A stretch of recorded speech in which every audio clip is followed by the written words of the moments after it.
Look, I didn't do anything wrong, just reached for the life I deserved. That's what I told myself when I left my husband for a man who promised me riches. But instead of mansions, I got a motel room and legal papers delivered by the man I thought I had humiliated. My name is Selena Marrow, and I am 34 years old, a woman who knew she was meant for more than bills and laundry. People looked at my life and said I was lucky. Jonathan, my husband, was steady, dependable, the kind of man everyone's parents liked. He worked hard, paid the mortgage on time, and came home at the same hour every evening. To everyone else, he was solid. To me, he was ordinary, almost invisible. I told myself I had outgrown him. That is why when Victor Hale walked into my office one afternoon, everything changed. He was older, sharp suit, expensive watch, and a way of speaking that made even small talk sound important. He called me brilliant during a presentation when no one else noticed my work. That attention wrapped around me like sunlight. I told myself it wasn't an affair, just appreciation I deserved. But appreciation turned into lunches, then late meetings. I started dressing better for work, staying out later, telling Jonathan I had overtime. He asked why I was coming home so late, and I said I was finishing projects. He accepted it because he trusted me. That trust made me restless. I wanted him to question me, to fight for me, but instead, he kissed my cheek and said not to work too hard. At night, I would lie next to him texting Victor, feeling more alive in those stolen moments than in years of routine. My sister Lena noticed the new clothes and the way I smiled at my phone. She asked directly if I had met someone. I shrugged and said maybe I deserved better. She laughed and said if a millionaire wanted me, why should I stay stuck with Jonathan? That felt like permission. My mother-in-law, Irene, however, was sharper. She asked why Jonathan looked tired and why I seemed distant. I brushed her off, telling her she was imagining things, but I saw the suspicion in her eyes. Jonathan himself never pressed, though one night he walked into the living room while I was slipping on a necklace for no reason. It was nearly midnight, and he asked softly why I was dressed up if I had been working late. I froze for a second, then smiled and said I was just unwinding after a long day, trying on things for the weekend. He looked at me too long, as if weighing whether to believe me, then nodded. I told myself he was weak for not pushing harder. Later, when he kissed me goodnight, I thought only of Victor's promises, of mansions, of travel, of the life Jonathan could never give me. What I did not realize was that Jonathan's silence was not blindness. It was something else, something patient, waiting. Victor wanted to take me somewhere special, so when he invited me to dinner at a luxury restaurant downtown, I felt like I had finally stepped into the life I deserved. The chandeliers sparkled above, the waiters in crisp suits poured wine without asking, and people looked at Victor like he belonged there. I wanted them to look at me that way too. Jonathan came along because I insisted it was just a business dinner. He dressed in his usual plain shirt and tie, the kind that looked fine for a family gathering, but cheap in a room like this. I felt embarrassed walking beside him, like he dragged me down. At the table, Victor charmed everyone, talking about investments and trips abroad. He complimented me openly, saying I had a sharp mind, and I glowed. Jonathan tried to add to the conversation about his work, explaining some project at his firm, but I cut him off with a laugh. I said it was too boring for anyone at the table to follow. People chuckled, Victor smirked, and Jonathan went silent. I told myself it was just harmless fun, but really I enjoyed watching him shrink while Victor shone. Later, Jonathan asked why I had embarrassed him like that. I told him he was being sensitive, that no one cared about his stories, and that he should be grateful I even invited him.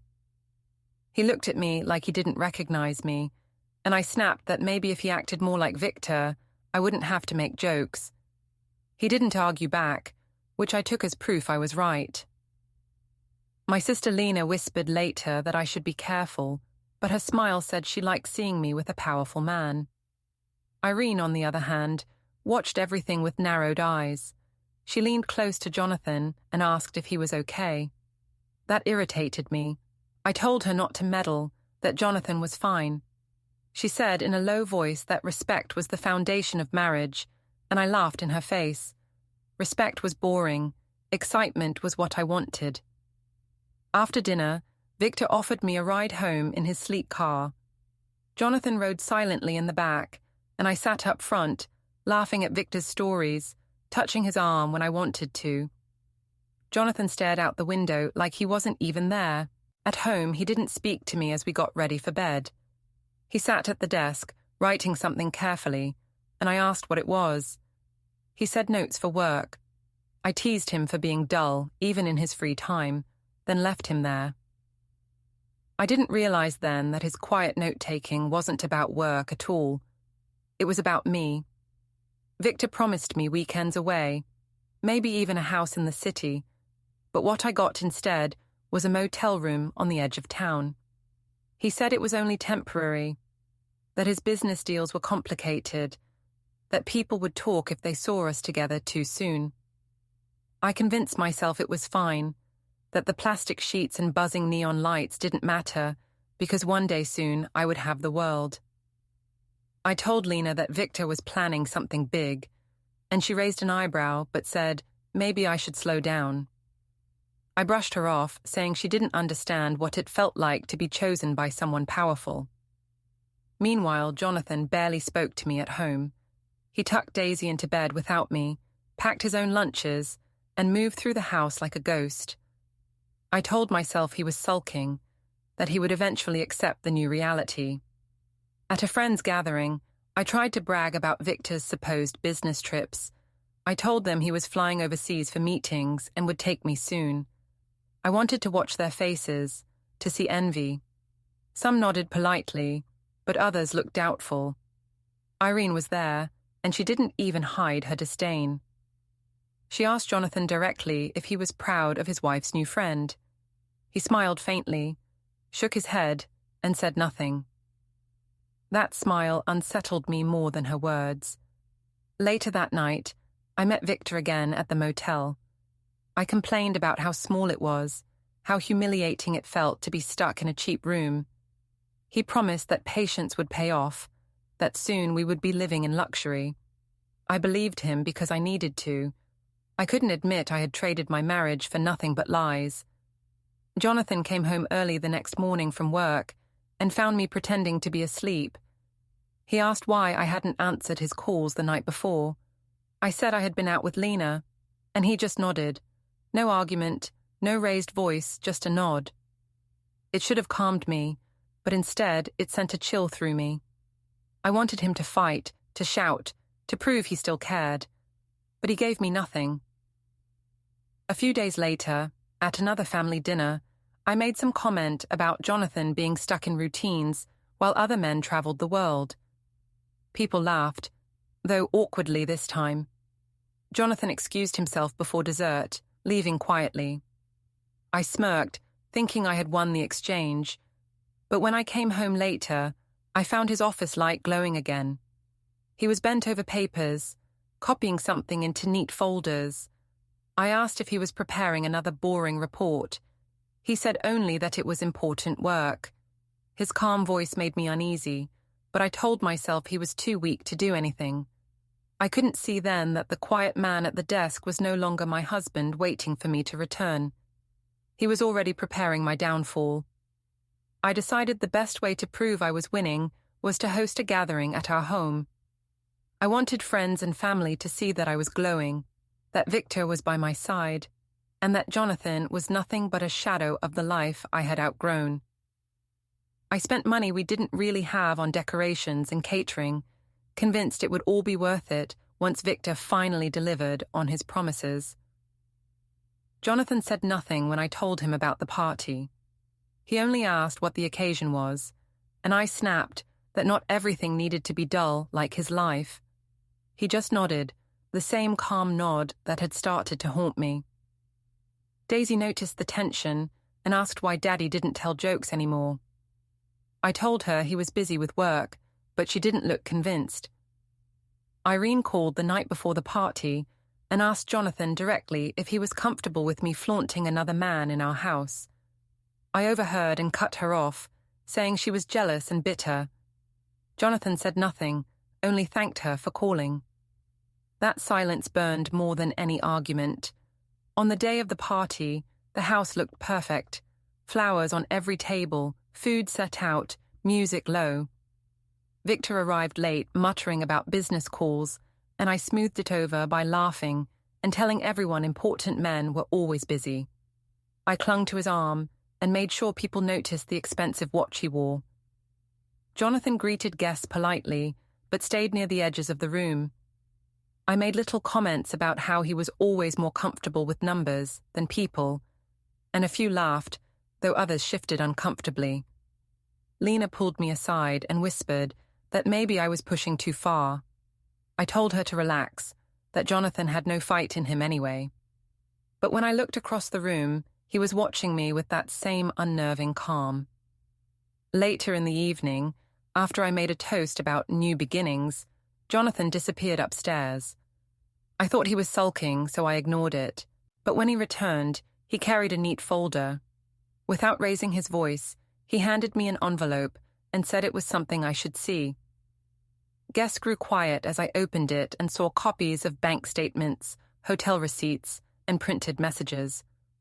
My stomach flipped, but I forced a laugh, saying it was nothing but business notes. Jonathan didn't argue. Instead, he laid the rest of the folder on the table for everyone to see. Irene gasped. Lena covered her mouth, and the whispers began. I tried to snatch the papers back, but Jonathan's hand stayed firm. His voice stayed steady as he said there was more, that this was only the beginning. The room was silent, and all I could hear was my own heart racing. For the first time, I felt real fear that he had been waiting for this exact moment. The room froze as Jonathan began to speak, his voice calm but carrying weight. He thanked everyone for coming, then said he needed to tell the truth that had been hidden too long. He lifted the folder and began reading dates, times, and places. Motel receipts, bank withdrawals that matched, even messages between me and Victor, printed out and highlighted. Gasps spread across the room, some guests whispering, others staring at me with wide eyes. I tried to laugh, saying he was twisting things, that it was just business talk taken out of context, but no one seemed convinced. Jonathan didn't raise his voice, didn't falter. He placed each page on the table for anyone to see. I snapped that this was private, that he was humiliating himself more than me, but the faces around the room told me otherwise. Irene stood tall and said finally the truth was out, while Lena looked at me with shame. Victor shifted uncomfortably, then muttered about needing fresh air before slipping out the door. I wanted to scream at him to stay, but my throat closed. Jonathan finished by saying he had already spoken to lawyers, that divorce papers were in motion, and custody for Daisy would be arranged formally. His voice was steady, like a judge delivering a sentence. The party I had planned to shine in had become my ruin. Guests avoided my eyes as Jonathan calmly closed the folder, thanked them again, and walked out, leaving me standing in silence, humiliated. 2 weeks later, I found myself sitting in a lawyer's office with Jonathan across from me, the space between us feeling wider than an ocean. He wore his usual plain suit, nothing expensive, but the way he sat so straight, so sure of himself, made me feel small for the first time in years. The lawyer slid papers across the desk, and I reached for them with shaking hands. Divorce petition, custody agreements, financial disclosures. Each page felt like a stone on my chest. I looked at Jonathan, expecting some flicker of softness, but his expression was steady. I tried to smile, to remind him of the woman he had loved for more than a decade. I said this didn't need to be messy, that we could talk privately and find a way back. He said there was nothing left to talk about. Everything I needed to know was in the documents. I snapped that I had only left him because I was lonely, because he made me feel invisible. The lawyer glanced at Jonathan, waiting to see if he would react, but he stayed calm. He said loneliness was not an excuse for betrayal, that choices had consequences. His voice wasn't cruel, just final. I said Victor had promised me more, that I thought I deserved a better life, and Jonathan asked simply where Victor was now. I had no answer. I thought about that night when Victor slipped out of the party and never returned my calls again. I had tried messaging him, waiting outside his office, but he had vanished like smoke. Jonathan knew this. He had known all along that Victor was nothing but empty words. The lawyer explained the custody arrangement. Daisy would live primarily with Jonathan, with visitation for me. I protested, saying a child needs her mother. Jonathan said Daisy needed stability, not excuses. I told him he was being cruel, trying to take everything from me. He said I had already given everything away myself. His calm tone cut deeper than any scream could have. I tried once more, softer this time, telling him we had a history, that we could rebuild if he forgave me. He shook his head and said history wasn't enough to erase 3 years of lies. I begged him not to do this in front of the lawyer, but he said he wanted everything documented, so there would be no more secrets, no more gaslighting. The word stung because I knew he was right. I had twisted his doubts for years, making him question his own instincts, and now the truth was on paper in black and white. At the end of the meeting, the lawyer asked if I understood the terms. I nodded, though my eyes blurred with tears. Jonathan signed calmly, his hand steady, as if he had rehearsed this moment over and over. When it was my turn to sign, my hand shook so badly I could barely hold the pen. I looked at him one last time, searching for a trace of the man who used to smile at me across our kitchen table. He didn't look back. He stood, thanked the lawyer, and left the room without a word to me. I sat there with the papers in front of me, my signature binding me to a future I had never imagined. The millionaire I chased was gone. The marriage I abandoned was ended, and the man I thought too boring had won in the only way that mattered. For the first time in my life, I realized charm and promises vanish, but paper and law remain. Don't forget to hit like, subscribe, and turn on the bell so you don't miss the next story. Write in the comments from which city you are watching.